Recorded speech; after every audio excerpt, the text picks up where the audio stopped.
I disagree about this take on the Cavs being soft. And the reason why I disagree is because you are who you are. If the Cavs were soft, it would have showed up in the Heat series. If the Cavs were soft, it would have showed up in the regular season. So I'm telling y'all, early on, I reject the Cavs being soft. I reject it. Now we're going to go here, and then we're going to break down the reasons why I believe people are coming at the Cavs so hard, reasons why people are kind of just disrespecting the Cavs players on a totally different level. And we're going to break down some things that I see that the Cavs could have done better. And we're going to talk about some adjustments, because that's where you win and lose in the playoffs. You win and lose with how willing to make adjustments you are, especially as a coach. So DeAndre Hunter didn't have a sore thumb. It was dislocated and swelled so much he couldn't hold a basketball. Mind you, this is on his shooting hand. Dislocated thumb on his shooting hand. Couldn't hold a basketball. Kendrick Perkins says, oh, because your thumb hurt, go out there and play. Evan Mobley, oh, you got soreness in your ankle. Evan Mobley was in a walking boot after game 1. And it was reported he was in a walking boot for 2 days. That's not just soreness in the ankle. Everybody know Donovan was hurt. And if you notice, he didn't bring up Darius Garland. Darius Garland, everybody called and said, hey, he needs to play. He needs to push through. He needs to be tough. Go out there and do it. Give it your all, just for the sake of being out there. Okay, he did it. How effective did he look? How efficient did he look? Did it make a difference in the Cavs winning or losing this series? Darius Garland going out there. See, the issue I have with this is, do you believe injuries are real or not? If you just tell me, you know what, I don't believe no injury is real, if it's not broken, then I would accept that. If you tell me that's the side you're on, I'm perfectly fine with that. I don't question things that I can't quantify. This is one of those things. If they say normal turf toe, it can take months to heal. Sprained ankle, everybody know that's usually a 6-week injury. Dislocated thumb on your shooting hand. These are injuries that I'm just saying, you know what? If they have the opportunity to play, they'll play. If they don't, they don't. I understand. So they went out there, game 3. Cavs go out game 3. That's when all their soft talk should have went away. And the reason why it should have went away is because they all pushed through and played through injury.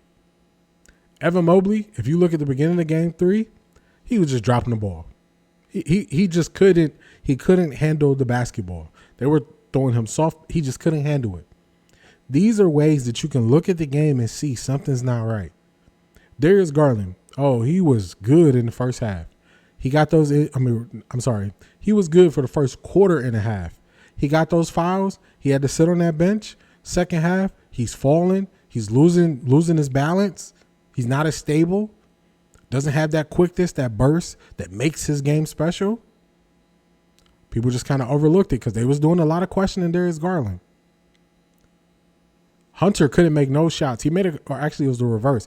Hunter was making shots in game 3. Then he couldn't make shots in game 3. But they all went out there. So that's when all the soft talk should have went away.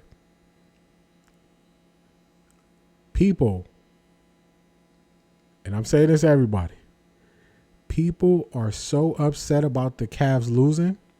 I'm going down the list. I got a list of reasons why people are upset. The first one is they did not take the Indiana Pacers seriously. Not the Cavs players, the media, the fans. It was multiple times you heard people prior to the series, they were just banking and betting on the Cavs were going to be playing the Celtics in the next round. You know what the problem is? You got to play the team that's in front of you. And I don't know how anybody could look at the Indiana Pacers and not respect them. Last year they went to the Eastern Conference Finals and everybody said somebody was hurt on every team that they end up going through. Look at the numbers that Giannis put up in round 1 against the Pacers, and they basically still had no shot. Put them out in 5. People, that's why people were so shocked. That's the first thing. They didn't respect the Pacers.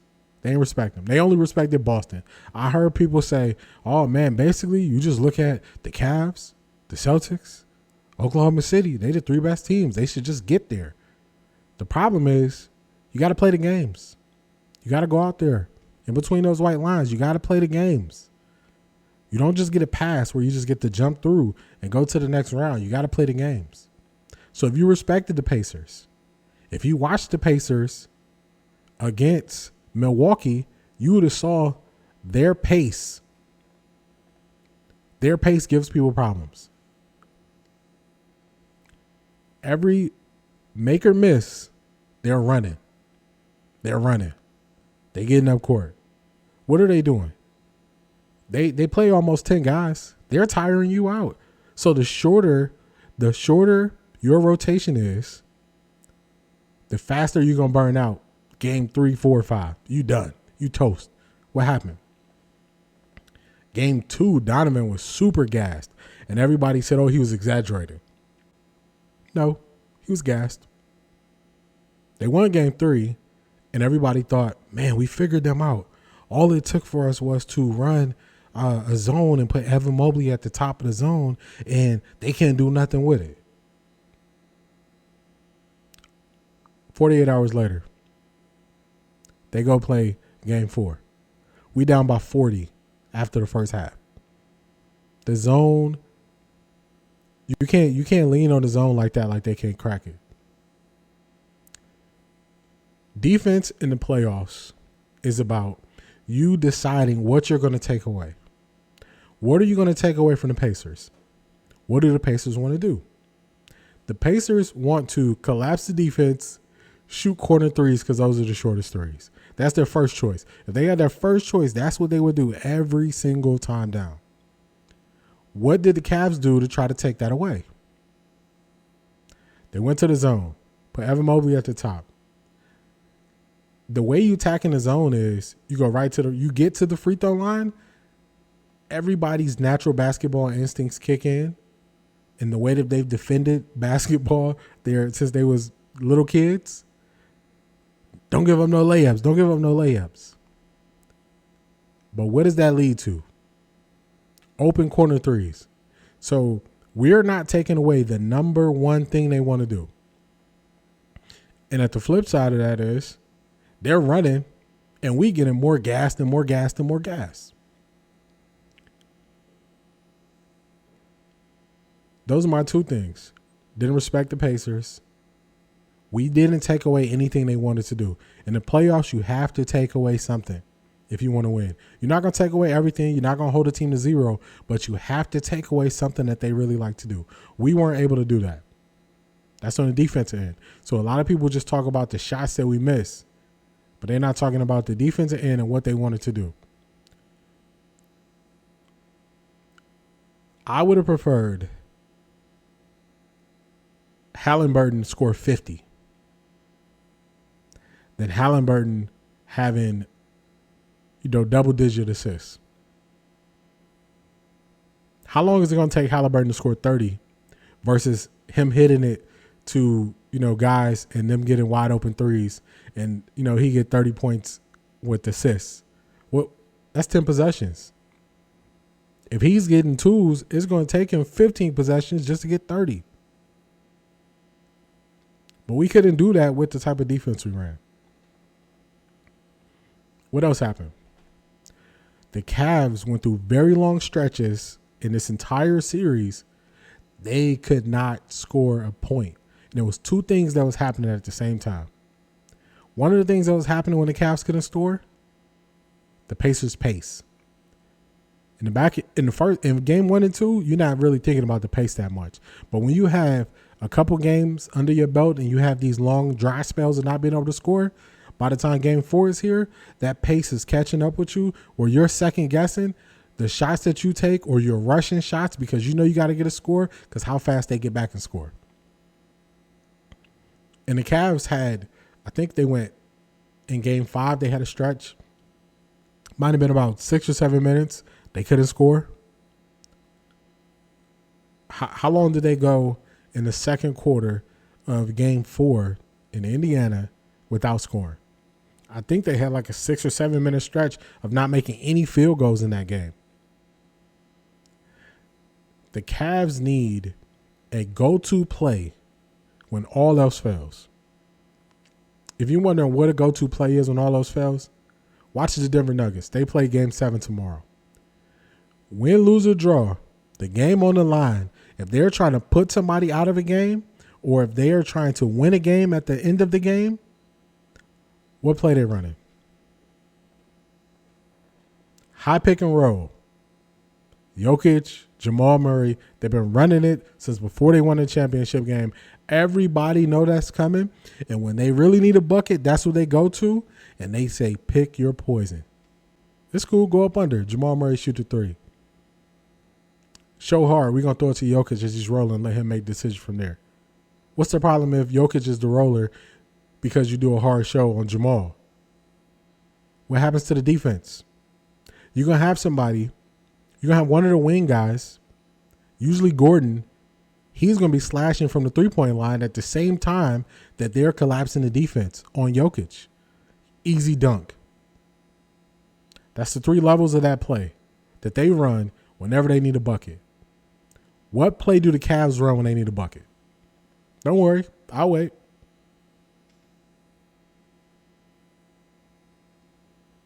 They don't have a play. They don't have a play. It's no way they still haven't implemented a steady diet of a high pick and roll with Evan Mobley, especially when Jared Allen is on the bench. There's no way we haven't established that. There's no way. We still don't have that.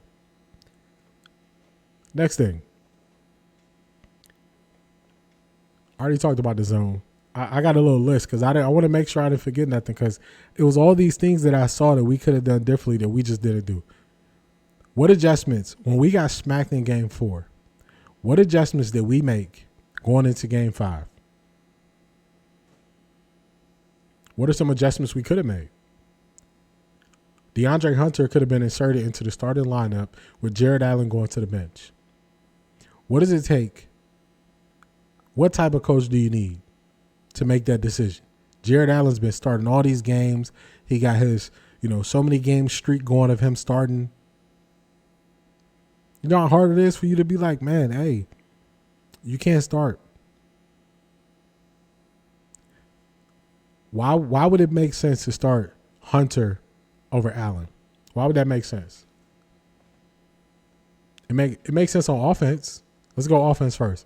On offense, you had somebody else who can drive to the basket. He's a slasher. He also can shoot the spot 3. What does that do to the defense? That's keeping more people at home. Nobody can just, collapse against their man. And it's also, if Jared Allen is in, we know he's not shooting the ball more than 10 feet away from the basket under any circumstances. So what is that going to do? That's going to also attach a Pacers player right there to the hoop with him. What does that do to the defense?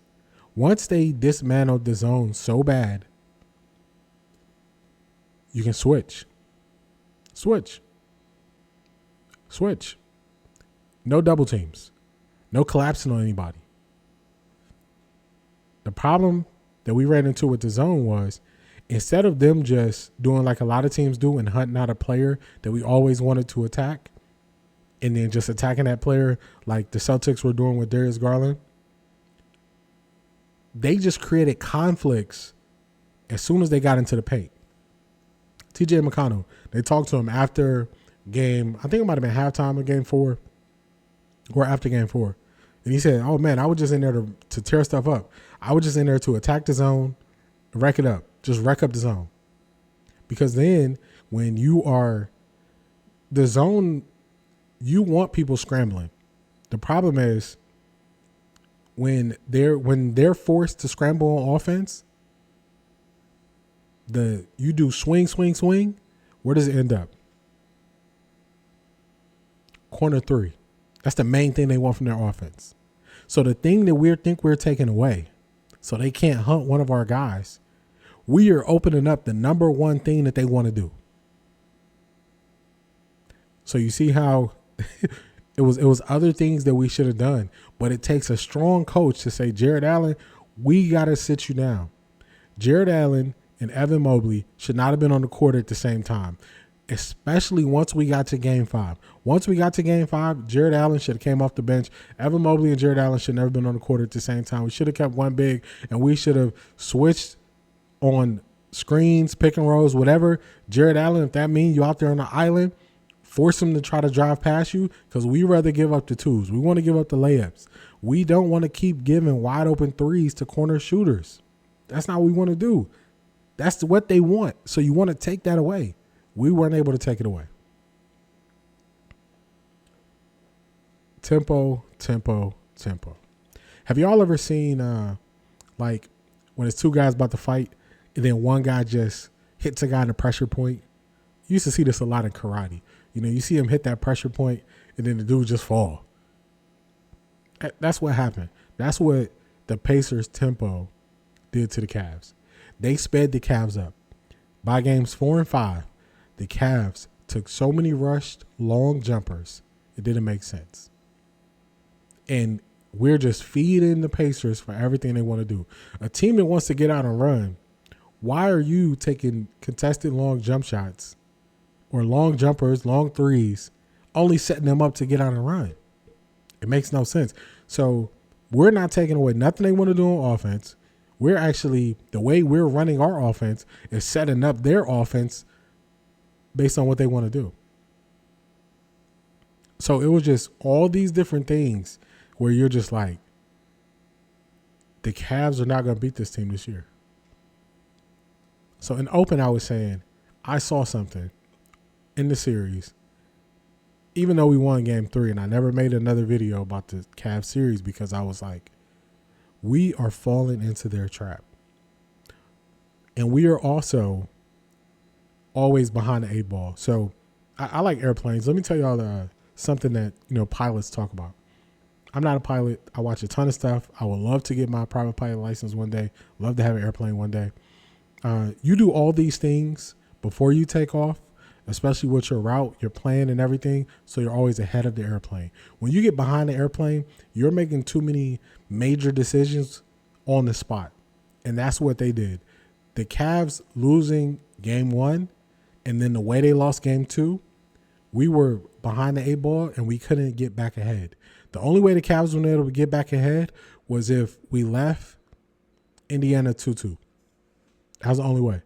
Once the Cavs did not leave Indiana 2-2, the series was over. Because they're playing with house money and we can never put pressure on them.